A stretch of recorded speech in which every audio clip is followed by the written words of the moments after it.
Welcome back, everyone. Laszlo Montgomery with you once again. Part 16 this time. We ended so abruptly last episode, and I left you hanging somewhat, making you wait for me to reveal the true superstar of this whole adventure. Someone who not only ensured the success of Robert Fortune's trip, but had no small impact on the world of botany, horticulture, and a whole lot more. The real star of this mission wasn't so much Fortune as much as it was Dr. Nathanial Bagshaw Ward, 1791 to 1868. In the 1830s, Ward invented an airtight glass and wood case that could be used to transport plant species that grew in almost any climate over long distances. Basically, this device is what we know today as a terrarium. In 1829, Ward placed some soil and dried leaves in a sealed glass bottle. He also inserted the pupa of a sphinx moth. He did this with the intention to observe the moth emerge from the cocoon. But unexpectedly, he observed a fern and some meadow grass beginning to sprout from the soil. This accidental discovery led Ward to conclude that plants enclosed in sealed glass containers could survive for long periods without watering. He continued his experiments for the next 4 years, and with this knowledge he went on to design these sturdy, glazed cases that would be able to transport plant specimens from one end of the world to the other. By 1833, his invention had successfully shipped plant specimens from London to Sydney. Ever since the dawn of the age of exploration, these adventurers tried like crazy to bring back to their lands all these flora specimens they found overseas. But all that salty air on the voyage back killed everything. In 1842, Ward published a book on the growth of plants in closely glazed cases, which laid out how this all worked and why. And he never patented it or tried to get rich off his discovery. He just shared this incredible new technology with whoever wanted it. The British East India Company, of course, took great interest in this book. I bet they would have patented it. Up to Robert Fortune's time, whenever plant hunters brought cuttings and samples back to the home country, most everything died on the way. With these Wardian cases, as they were called, as long as you didn't break the seal and kept the interior environment the same as when you first sealed it, the plant inside would keep growing and thriving. This meant that now the risk of hauling live tea plants from China to India, or for that matter, to London, would be no big deal. With this knowledge and with the help of these Wardian cases, Fortune had been able to haul back a nice bounty of specimens to the Royal Horticultural Society.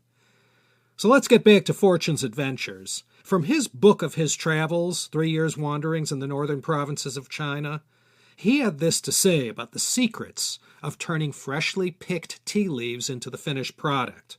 Fortune wrote, quote, "The mode of gathering and preparing the leaves of the tea plants is extremely simple.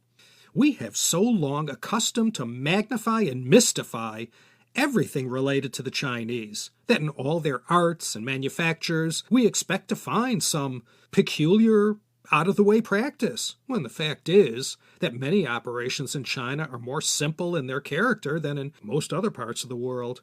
To rightly understand the process of rolling and drying the leaves, which I'm about to describe, it must be borne in mind that the grand object is to expel the moisture and at the same time to retain, as much as possible, of the aromatic and other desirable secretions of the species.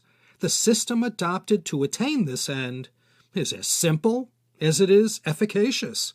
End quote. This book that Fortune wrote about all his wanderings around this time, 1843, 1844, 1845, really is great reading. Back in 2016, when I launched the Chinese Sayings podcast, I also launched this other podcast called the China Vintage Hour, and I read several excerpts from this book.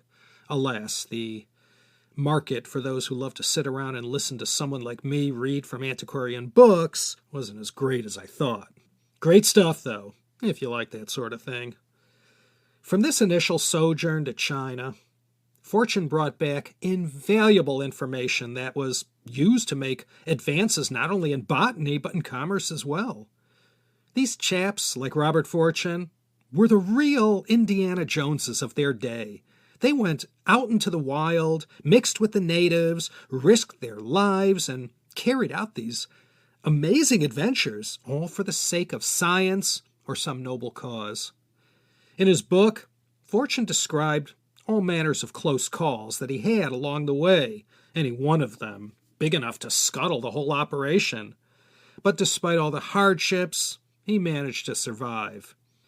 As far as disguising his appearance wherever he went, Fortune wrote, quote, "I was, of course, traveling in the Chinese costume. My head was shaved. I had a splendid wig and tail, of which some Chinamen in former days had doubtless been extremely vain, and upon the whole, I believe I had made a pretty fair Chinaman. Although the Chinese countenance and eyes differ considerably from those of a native of Europe, yet a traveler in the north has a far greater chance of escaping detection than in the south of China, the features of the northern natives approaching more nearly to those of the Europeans than they do in the south, and the difference amongst themselves also being greater." End quote. Fortune got to see firsthand how tea was made. The withering, the firing, the drying, everything. He took meticulous notes and made drawings of every step of the process. Many of the most popular teas of the world achieve their maximum greatness through the rolling process. This is what gives different kinds of teas their unique appearance and shape, not to mention taste as well. Here, Fortune described what he observed. Quote, "A quantity of leaves from a sieve or basket are now thrown into the pans and turned over, shaken up, and kept in motion by men and women stationed there for this purpose. The leaves are immediately affected by the heat. They begin to crack and become quite moist with the vapor or sap which they give out on the application of heat. This part of the process lasts about 5 minutes, in which time the leaves lose their crispness and become soft and pliable. They are then taken out of the pans and thrown on a table, the upper part of which is made of split pieces of bamboo. 3 or 4 persons now surround the table, and the heap of tea leaves is divided into as many parcels, each individual taking as many as he can hold in his hands, and the rolling process commences. I cannot give a better idea of this operation than by comparing it to a baker working and rolling his dough. Both hands are used in the very same way, the object being to express the sap and moisture, and at the same time to twist the leaves. The leaves being pressed, twisted, and curled do not occupy a quarter of the space which they did before the operation." End quote. When Fortune was finishing up this first stint in China, he had spent some time in Canton and wrote an entire chapter in his book about all the teas for sale there that ended up in Western markets. He mentions all the same names you've heard throughout this series: Bohea, Congo, Souchong, Pico, Hyson, Young Hyson, and Gunpowder. Fortune arrived back in England 3 years after he left. He brought many of the more than 200 new species of plants he would discover during his illustrious career. In his final remarks in his book, he had written, quote, "When we arrived at Hong Kong, I divided my collections and dispatched 8 glazed cases of the living plants for England. The duplicates of these and many others I reserved to take under my own care. I went up to Canton and took my passage for London in the ship John Cooper. 18 glazed cases, filled with the most beautiful plants of northern China, were placed upon the poop of the ship, and we sailed on the 22nd of December. After a long but favorable voyage, we anchored in the Thames on the 6th of May, 1846. The plants arrived in excellent order and were immediately conveyed to the garden of the Horticultural Society at Chiswick. Already, many of those which I first imported have found their way to the principal gardens in Europe, and at the present time, October 20th, 1846, the anemone japonica is in full bloom in the garden of the Society at Chiswick, as luxuriant and beautiful as it ever grew on the graves of the Chinese near the ramparts of Shanghai." End quote. So, with the proven success of utilizing Ward's cases, the high-ups in the East India Company inner circle knew that the wherewithal finally existed to safely and successfully get the tea seeds and live plants out of China and shipped to an Indian port. From the Indian port, the cases would then have to be schlepped in one piece high up the Himalayas to the experimental tea gardens at Saharanpur, and ultimately to Assam and Darjeeling. By the 1840s, early efforts to successfully grow tea in the Himalayas were coming along quite nicely. The EIC now had the confidence to carry out, by our modern definition, a kind of corporate espionage. To quote from Sarah Rose's book, For All the Tea in China, quote, "Tea met all the definitions of intellectual property. It was a product of high commercial value. It was manufactured using a formula and process unique to China, which China protected fiercely, and it gave China a vast advantage over its competitors." End quote. So the EIC went to Robert Fortune, still basking in the afterglow of his successful China operation.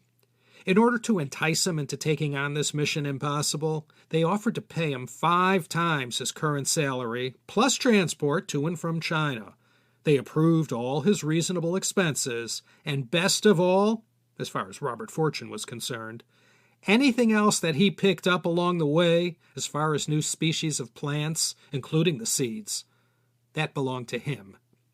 All the honorable company wanted out of him were live tea plants and enough tea seeds to kickstart the whole Indian tea operation. If they were going to scale this tea venture in India, they were going to need a lot of seeds. Over 100,000 if they could get their hands on that much. Another part of the EIC's plan involved procuring trained tea masters from China to come to India to consult to the British and Indian planters based there. They were hot for all the fine points to growing and processing the tea.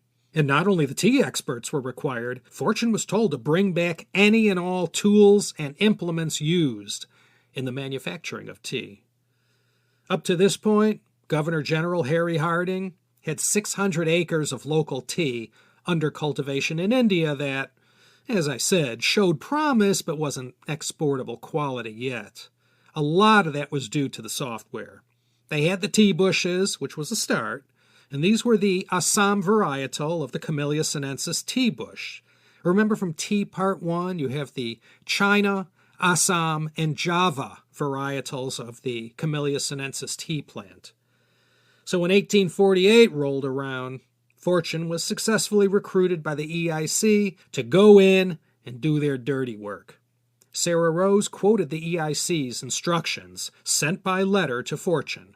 Quote, "Besides the collection of tea plants and seeds from the best localities for transmission to India, it will be your duty to avail yourself of every opportunity of acquiring information as to the cultivation of the tea plant and the manufacture of tea as practiced by the Chinese on all other points with which it may be desirable that those entrusted with the superintendence of the tea nurseries in India should be made acquainted."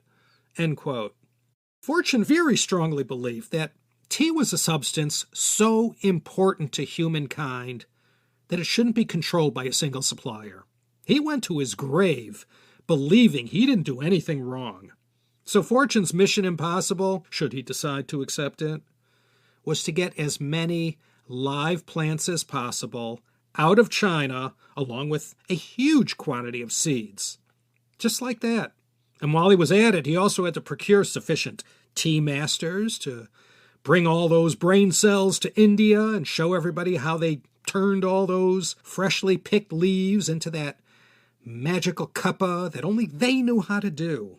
Everyone has their price, I guess, and procuring the experts to teach the secrets ended up not being that difficult at all.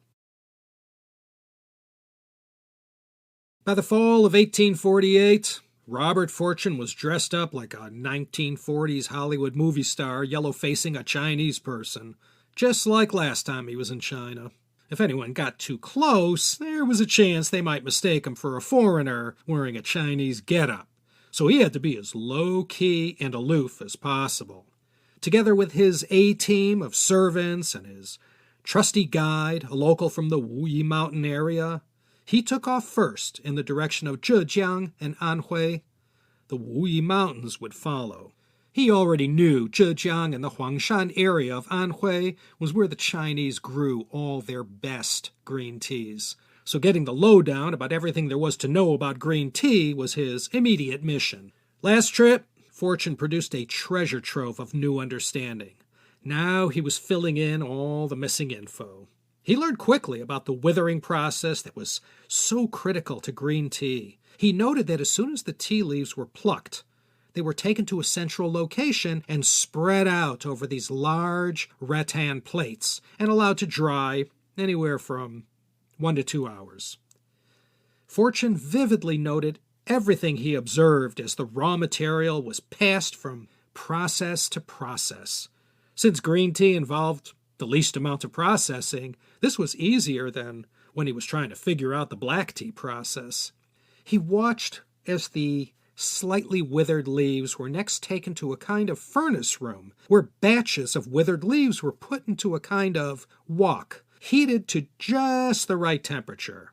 No thermostats back then, and they were still using wood fires. The tea master mixing the leaves in that heated wok had to maintain that fire so as to heat the wok to the optimum setting possible. No manuals were written about how to do this. It was something passed down from parents to children, and in time, you just knew how to do it perfectly. If you're interested, you could see how they do this in any number of Youku and YouTube videos. I think there are multiple videos of tea makers making every kind of tea as they work their magic. You can hear the leaves sizzle and crackle slightly as the moist part of the leaf comes to the surface. That's where all the flavor was. By the end of this step, the tea leaf will have been reduced to about 25% of its original size. Next step was the rolling part. There were so many different ways to do this. How the loose leaf tea appears when you open up that airtight package is determined mostly by this process. Some tea leaves are extremely small, composed of buds only, and how each particular village rolls their tea after the first firing is always unique to them. Gunpowder tea, for example, gets rolled into these little pellets. Longjing dragon well tea leaves are pressed flat. All teas have their distinct look. Fortune also wrote about the tedious sorting process, how the leaves are separated into grades. I actually saw this process with my own eyes when I was out in Qionglai, Sichuan province. I observed a bunch of workers all sitting around a table filled with heaps of finished tea, and they spent all day there. Nimble fingers separating the stems from the broken leaves from the unbroken leaves. The unbroken leaves, as you might imagine, cost the most and were the most prized. If you break open your mass-market tea bag, you'll see there aren't any unbroken leaves in there. What you have is called CTC tea. CTC means crush, tear, curl. This process was developed in the 1930s, and within a few decades was the standard mass production method of producing tea destined for tea bags. When the dried leaf is processed this way, it produces a nice, quick brew of dark tea. Almost all the tea in India, more than 80%, ends up as CTC tea. The experts and tea snobs wouldn't be caught dead drinking this stuff. Not all tea bags use CTC tea. You can get high-end, loose-leaf tea now in these pyramid-shaped and extra-sized tea bags designed for whole-leaf artisanal teas. Robert Fortune made the rounds and recorded all his observations.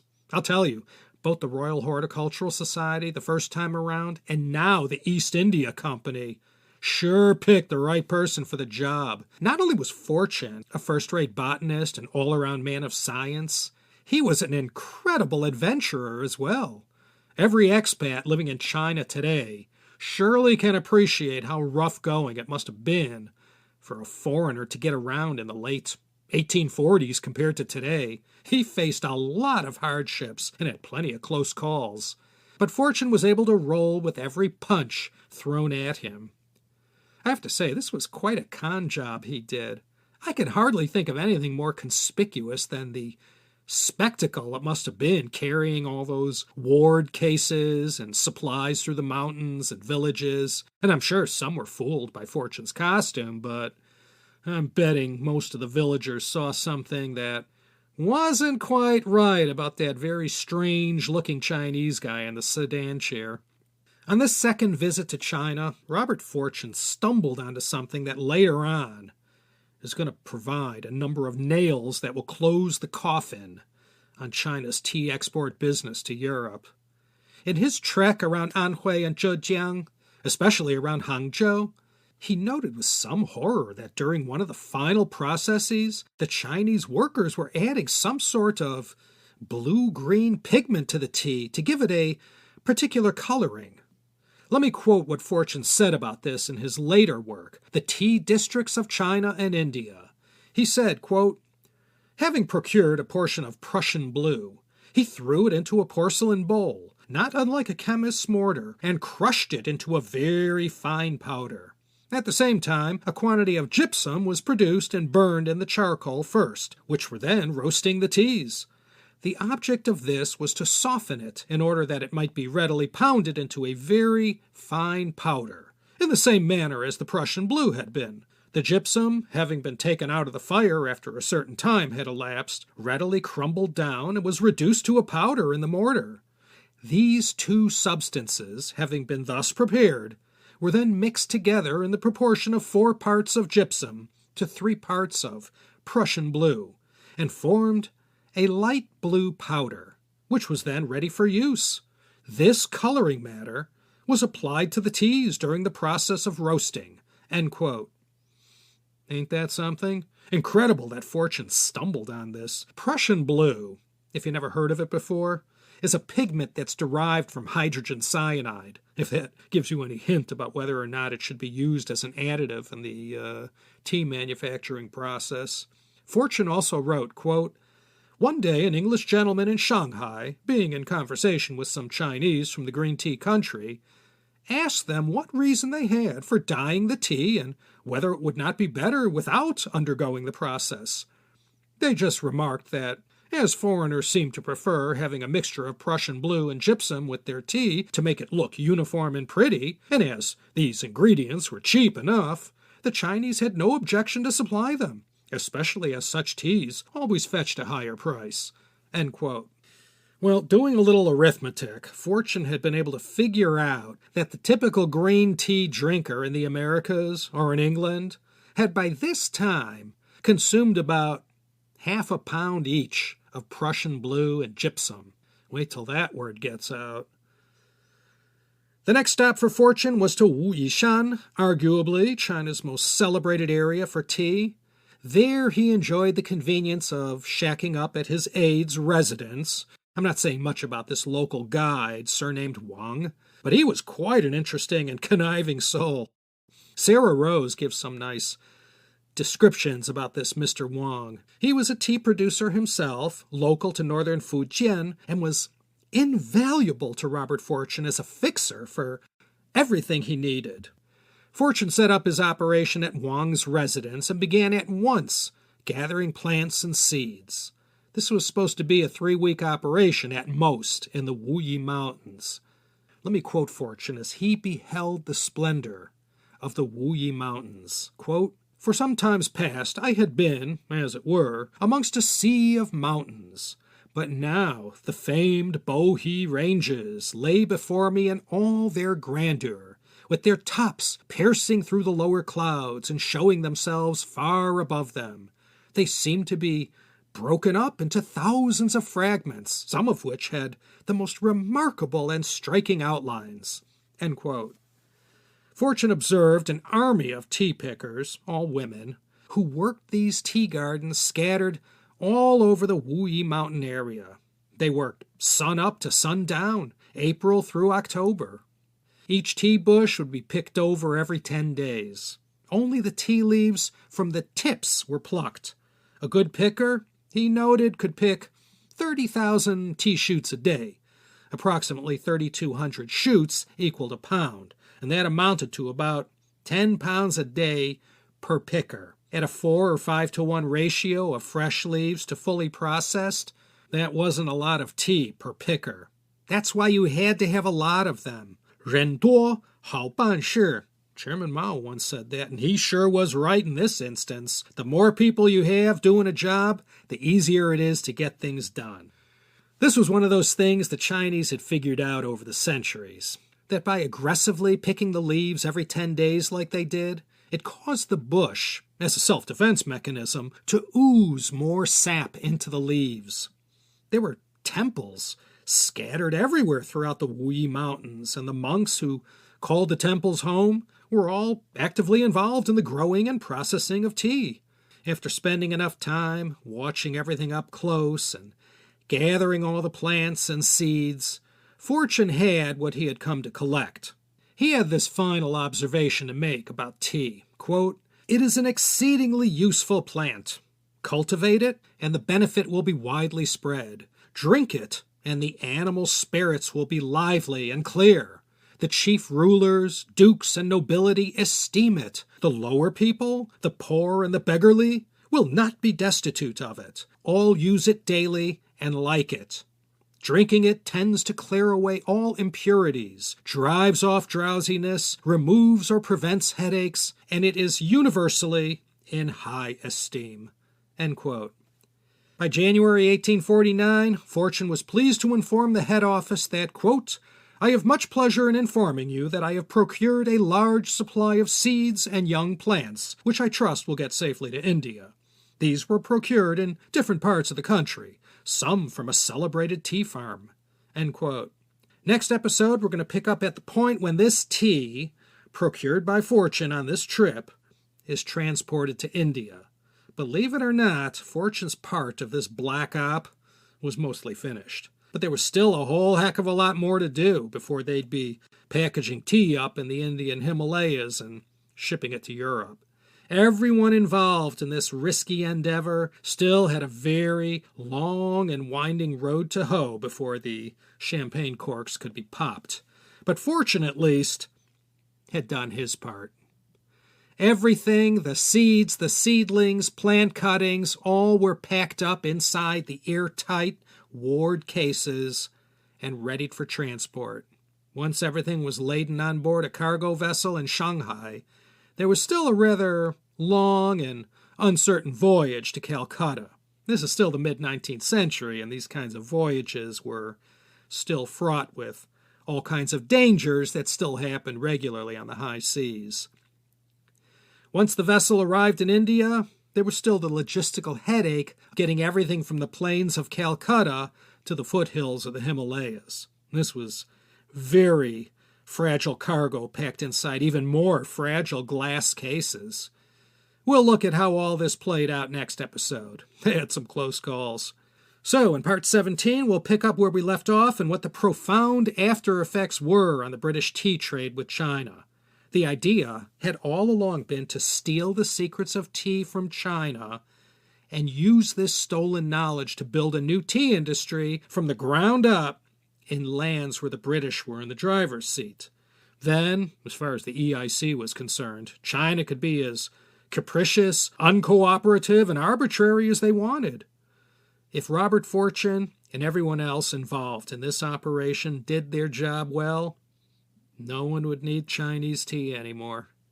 You know, in the 1870s, the British were able to secret out of Brazil seeds for the indigenous rubber trees, and they packed them in these Wardian cases and took them to Sri Lanka and to their thriving enterprise they had going on in Malaya, and kick-started the whole rubber industry there. Anyway, more Robert Fortune next time. I hope you'll come back and see how this all pans out. Hey, don't forget to head over to the website at teacup.media. Tea History Podcast t-shirts are doing a brisk business. Feel free to go get one for yourself, and I'm not saying you should also support me, but as long as you're at the website at teacup.media, if you're feeling up to it, show me a little love. For a few options there. Join my fantastic Patreon community, or just plain old donate to this cause and earn my everlasting appreciation. I'll thank you personally, as all my benefactors, big and small, know. So, until that time, may it not be too long, this is Laszlo Montgomery signing off from sunny Los Angeles, here in the state of confusion, and I hope you enjoyed today's episode and that you'll maybe consider joining me next time for another fine-tasting episode of the Tea History Podcast.